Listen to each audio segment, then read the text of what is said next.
माधवराव पवार।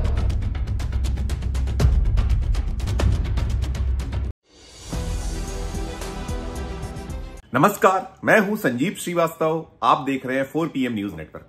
दोस्तों, राजनीति में तस्वीरों, टाइमिंग और बॉडी लैंग्वेज का बहुत बहुत महत्व होता है। अनेक बार तस्वीरें, बॉडी लैंग्वेज या टाइमिंग बिना कुछ कहे भी बहुत कुछ कह जाती हैं। और अब जो दौर है, जिस देश में जिस तरह की राजनीति का एक सिलसिला चल रहा है, तो उसमें कुछ भी कभी भी संभव है, हो सकता है। और इसके बहुत सारे उदाहरण हैं। कब दुश्मन दोस्त हो जाए, कब दोस्त दुश्मन हो जाए, और कब कौन पाला बदल ले। जो राजनीति में अपने निहित स्वार्थों के लिए कोई भी कुछ भी कर सकता है। अब वो पुराना दौर समाप्त हो चुका, और हम जो कह रहे हैं, बहुत सारे उदाहरण, एक लंबी फहरिस्त इस बारे में मौजूद है। अभी मैं जिस विषय पर बात करने जा रहा हूं, वो जुड़ा है महाराष्ट्र से। महाराष्ट्र में जो एक जबरदस्त बहुमत पाने वाली महायुति गठबंधन जो है, महायुति है वहां, उसमें सब कुछ ठीक नहीं है। जो 3 धड़े हैं वहां, चाहे वो भारतीय जनता पार्टी, जिसने लगभग अपनी दम पर वो नंबर पा लिया है जिसकी आवश्यकता महाराष्ट्र में सरकार में आने के लिए होती है। साथ में उनके वो जो शरद पवार, जो टूटा हुआ गुट था एनसीपी का, अजीत पवार वाला, घड़ी चुनाव चिन्ह जिन्हें मिला, वो साथ है। फिर एकनाथ शिंदे, जो बहुत वक्त तक रहे साथ उद्धव ठाकरे के।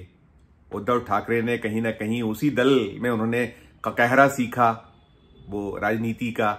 बाला साहब ठाकरे का जो शिवसेना हुआ करती थी, अब वहां 2 धड़े हैं।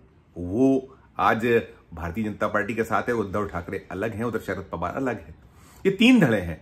लेकिन वहां जो कुछ हुआ है अभी इस वक्त महाराष्ट्र में मुख्यमंत्री और 2 डिप्टी सीएम मुख्यमंत्री के रूप में देवेंद्र फडणवीस हैं। संघ की आंखों के तारे वो शपथ ले चुके हैं। 2 उप मुख्यमंत्री जो बने हैं वहां, एकनाथ शिंदे, जो अभी कुछ समय पहले तक, ये हाल ही में जो विधानसभा के चुनाव हुए हैं 23 नवंबर को, जिसके नतीजे हैं, उसके पहले तक वो मुख्यमंत्री रहे। और उन्हीं की जो सरकार थी उसमें डिप्टी सीएम होते थे देवेंद्र फडणवीस। अब उलट गया है दृश्य। अब मुख्यमंत्री हैं देवेंद्र फडणवीस और उनके यहां डिप्टी सीएम हो गए हैं एकनाथ शिंदे। और अजीत पवार को भी डिप्टी सीएम पद मिला हुआ है। सब चल रही है, उठापटक चल रही है। सरकार जो बनना है, आगे मंत्रिमंडल का गठन होना है, विभागों का बंटवारा, उसको लेकर खींचतान चल रही। लेकिन इन सब के बीच जो कुछ हुआ था अभी 2 दिन पहले, जब शपथ ग्रहण समारोह हुआ, एक लंबी खींचतान के बाद 23 नवंबर को नतीजे आते हैं। फिर मुख्यमंत्री पद को तय करने को लेकर एक पूरा का पूरा सिलसिला चलता है, लंबा एक दौर चलता है, खींचतान होती है, और अंत में देवेंद्र फडणवीस उस पद को पाने में सफल होते हैं। ये निकल कर आ रहा था कि प्रधानमंत्री नरेंद्र मोदी हो या केंद्रीय गृह मंत्री अमित शाह हो, जिन्हें भारतीय जनता पार्टी का चाणक्य कहा जाता है, वो देवेंद्र फडणवीस के पक्ष में नहीं थे। लेकिन राष्ट्रीय स्वयंसेवक संघ का जो दबाव, या वो कहा जाता है कि उनके चहेते हैं, तो बनाना पड़ा, सब हुआ। लेकिन अभी जो ताजा स्थिति और जिस पे मैं बात करने जा रहा हूं, वो है अजीत पवार। अजीत पवार को एक दौर में भारतीय जनता पार्टी में क्या कुछ कहा जाता था, यही देवेंद्र फडणवीस उन्हें जब एनसीपी में होते थे तो क्या कुछ उनके खिलाफ जहर उगलते थे, उनके खिलाफ आरोप लगाते थे। और खुद प्रधानमंत्री नरेंद्र मोदी, कितने हजार करोड़ का भ्रष्टाचार और क्या क्या कुछ होता था। और ये देवेंद्र फडणवीस तो कहते थे कि वो, ध्यान होगा शोले फिल्म का जरा जो बहुत मशहूर डायलॉग की, चक्की fishing and fishing and pissing, वो भी कुछ होता था। लेकिन वक्त बदला।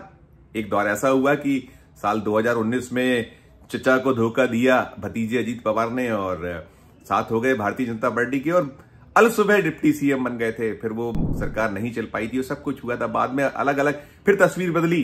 फिर वो चचा का साथ छोड़कर बीजेपी के साथ हो गए, एकनाथ शिंदे के साथ हो गए, और सरकार में आ गए। डिप्टी सीएम रहे 2.5 साल, उन्होंने उस पद का लुत्फ उठाया, और 6ठी बार वो डिप्टी सीएम बने हैं महाराष्ट्र में। तो अजीत पवार अब, और जो अभी सब कुछ चल रहा है, पूरा की पूरी सरकार में जो स्थितियां हैं, जैसे मैंने कहा, सब ठीक नहीं है। एकनाथ शिंदे तो वो नाराज जीजा की, नाराज फूफा की एक भूमिका में बने हुए हैं। डिप्टी सीएम पद उन्होंने बहुत नानुकुर के बाद, बहुत मान मनोबल की देवेंद्र फडणवीस या भारतीय जनता पार्टी के नेताओं ने मान गए और पा लिया।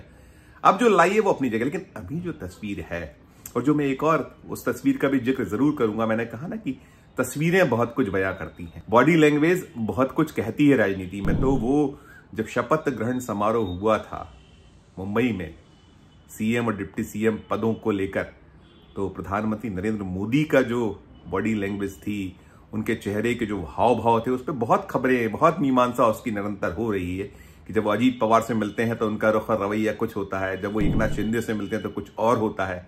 देखिए वो दृश्य देखते रहिए।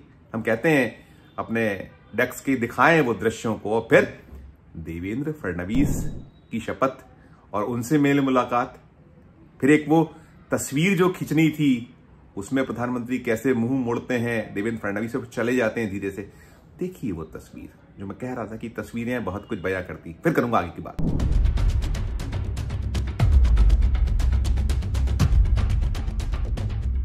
ये सब देखा आपने, ये क्या तस्वीरें बयां कर रही थी, और साथ साथ वो भी था कि जब एकनाथ शिंदे शपथ लेने आए तो उन्होंने बाला साहब ठाकरे का स्मरण किया, अपने गुरुदेव का स्मरण किया, और फिर प्रधानमंत्री नरेंद्र मोदी, केंद्रीय गृह मंत्री अमित शाह के शान में कसीदे काढ़े, और राज्यपाल टापते रहे वो उनको शपथ दिलाने के, फिर अंत में शपथ हुई। बहरहाल वो सब तो हो गया था, वो सब आपने देखा था, इस पर खबरें बनी। लेकिन जो ताजा है, मैं जो कह रहा था, 2 दिन हुए हैं अभी अजीत पवार को शपथ लिए हुए, जिन्हें ये देवेंद्र फडणवीस किसी दौर में कहते थे कि चक्की fishing and fishing and fishing.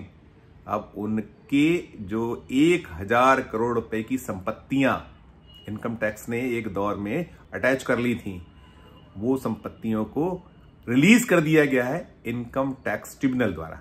एक तस्वीर और देखिए, उसकी भी कहानी अपने आप समझिएगा कि कैसे जब वक्त बदलता है। तो देखिए पहले तस्वीर, फिर और करूंगा आगे की बात। ये तस्वीर भी आपने देखी, कितना मुस्कुरा रहे हैं, किस कदर खुश है अजीत पवार, और कौन कौन बैठा है कि उनके साथ में वो देवेंद्र फडणवीस भी है। पुरानी तस्वीर है, लेकिन एक दौर मैंने कहा ना कि एक दूसरे को फूटी आंखना सुहाने वाले, वो उनको कोसते थे, ये इनको कोसते थे, आपस में क्या क्या एक दूसरे के प्रति आरोप और प्रत्यारोप का दौर चलता था। लेकिन जब दोस्त हो गए तो फिर दोस्त हो गए, और 1000 करोड़ रुपए की इनकी संपत्ति जो अटैच थी, ये जो है छापा मारा गया था इनके यहां 7 अक्टूबर 2021 को अजीत पवार के यहां। तब ये बीजेपी में नहीं थे उस वक्त, एक जो 19 का दौर था कि कुछ घंटों की सरकार के बाद फिर वापस पाला बदलकर पहुंच गए थे अपने घर, तो छापेमारी हो गई थी। जो कहते हैं ना कि केंद्र सरकार के जो एक सहयोगी संगठन के तौर पर जो आरोप है कि चाहे वो इनकम टैक्स हो, चाहे वो ईडी हो, चाहे वो सीबीआई हो, और अब तो चुनाव आयोग को भी यही कहा जाता है कि वो भी उन्हीं का जो है एक अनुषांगिक संगठन या उनका एक विंग है भारतीय जनता पार्टी की, ये कहते हैं। तो ये आईटी का जब छापा हुआ था तो 1000 करोड़ रुपए की संपत्तियां अटैच की गई थी।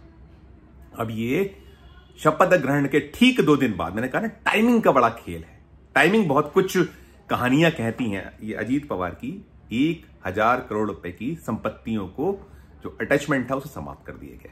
हालांकि ये भी है इसमें कि पूरी की पूरी संपत्तियां, सारी की सारी संपत्तियां अजीत पवार के नाम नहीं थी। कुछ संपत्ति उनकी पत्नी सुनेत्रा पवार, कुछ संपत्ति उनके बेटे पार्थ पवार, और कुछ जो और भी रहा होगा, अभी निकला इसलिए पूरा नहीं क्योंकि इनकम टैक्स ने चाहा था, ये जब ये केस का निर्णय आ रहा था तो उसने एक याचिका और दायर की थी, पुनः एक पुनर्विचार याचिका 5 नवंबर 2024 को इनकम टैक्स डिपार्टमेंट ने, कि इसको इस पुनर्विचार अपील की थी।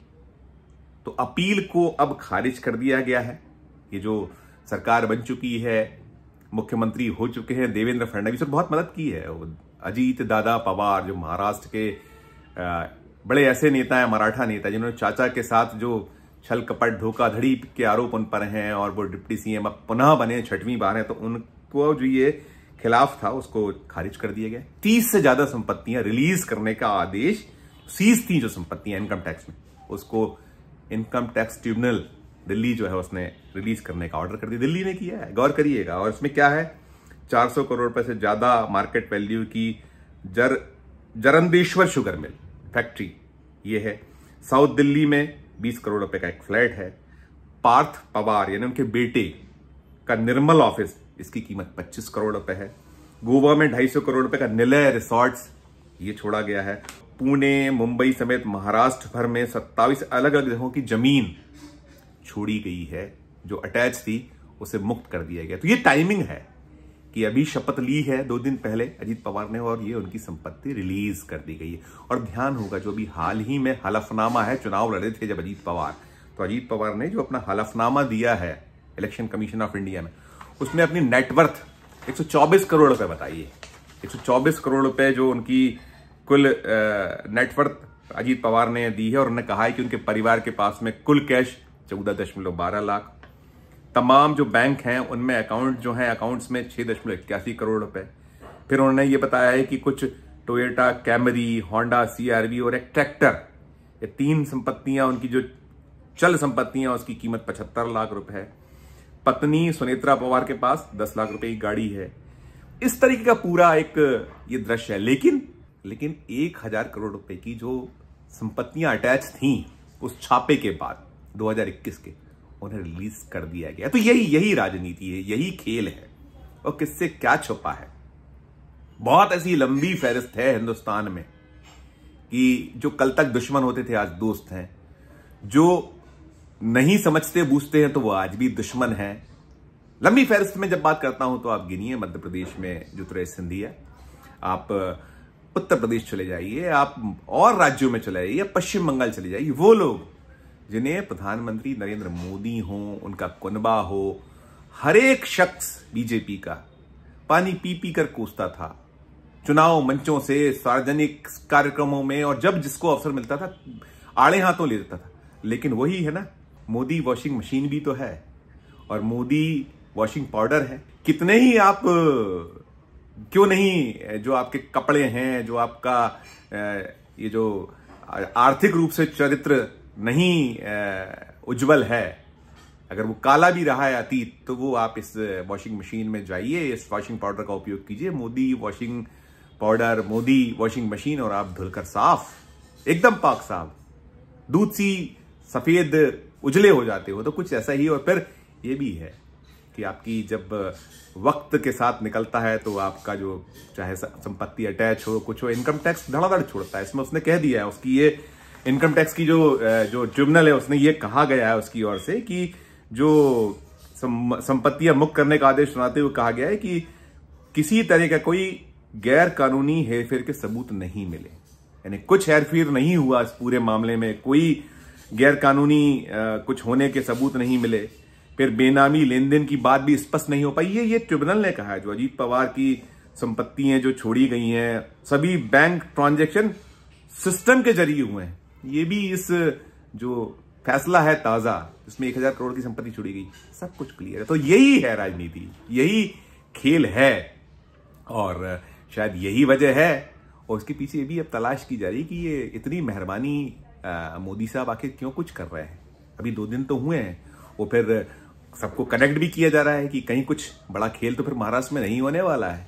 उनके मन की तो नहीं हुई है, वो तो किसी और को मुख्यमंत्री देखना चाहते थे। ये एक जनरल एक निकल कर बार बार आया है, और फिर उनकी वो बॉडी लैंग्वेज मंच पर देवेंद्र फडणवीस को लेकर, तो अब जो कुछ होगा सामने आएगा। लेकिन ये अजीत पवार की 1000 करोड़ रुपए की संपत्ति जो अटैच थी, उसका कहीं छूट जाना, कहानी है तो बहुत कुछ इसकी निकल रही है, कही जा रही हैं, गढ़ी जा रही हैं, इसके निहितार्थ निकाले जा रहे हैं, खोजे जा रहे हैं। और जब कुछ होता है तो निश्चित तौर पर उसके पीछे कुछ ना कुछ तो होता ही है। तो क्या कुछ होगा, वो जो निकल कर आएगा वो हम आप तक पुनः पहुंचाएंगे। इस वीडियो में फिलहाल इतना ही। हम फिर किसी नए विषय, किसी नए वीडियो के साथ आपके समक्ष हाजिर होंगे। हमारा अनुरोध यही होगा कि हमारे चैनल को लाइक कीजिए, सब्सक्राइब कीजिए, ज्वाइन का बटन ना दबाए तो ज्वाइन का बटन भी जरूर दबाइए। और इस खबर के जो डिस्क्रिप्शन बॉक्स वीडियो जो हम दे रहे हैं, आपके समक्ष प्रस्तुत कर रहे हैं, उसे लेकर हमारे इस पूरे मामले पर कमेंट जरूर कीजिएगा कि ये मोदी जी इतना मेहरबान आखिर अजीत पवार पर क्यों है, कहानी क्या है, वो कमेंट आप जरूर कीजिएगा। प्यार और स्नेह बनाए रखिए और देखते रहिए 4PM न्यूज नेटवर्क। धन्यवाद, नमस्कार।